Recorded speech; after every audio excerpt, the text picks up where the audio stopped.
In this unique series of videos, we are going to take you right back through to the beginning of our story and look through the history and heritage of some of our incredible race cars. This is the most dominant car in Formula One history. From 1988, this is the MP4. This car won 15 out of the 16 races in 1988. Not only did it win 15 out of 16 races, this thing led for 93% of every single racing lap of that season. There were 27 laps all year from all of the Grand Prix where this car wasn't in first position. Now, of course, you'll see the name on the side. At the back end of 1987, we signed the late, great Ayrton Senna. And with Senna came Honda and an incredible power plant. A 1.5 litre V6 twin-turbo engine. If you look on the inside, two buttons. We've got the boost and the radio. Now inside, the drivers are still kept fairly focused, but there's still a little bit of changes that they can make from within the cockpit. Again, we've got the Hewland gearbox here, okay, the standard H-pattern gearbox. Now, Senna was the master of Monaco. He won Monaco 6 times, and he was totally dominant.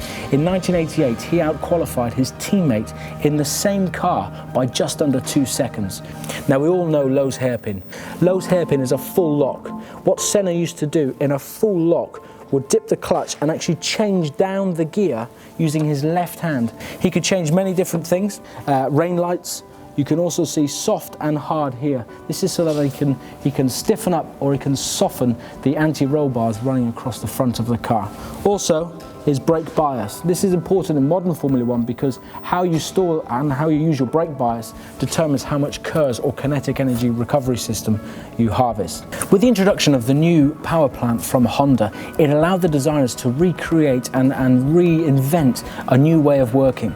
So we developed a brand new bespoke gearbox for this 1.5 litre V6 twin turbo. It meant that we could run the car much lower, reducing the centre of gravity and pulling the weight distribution much more closer to the ground.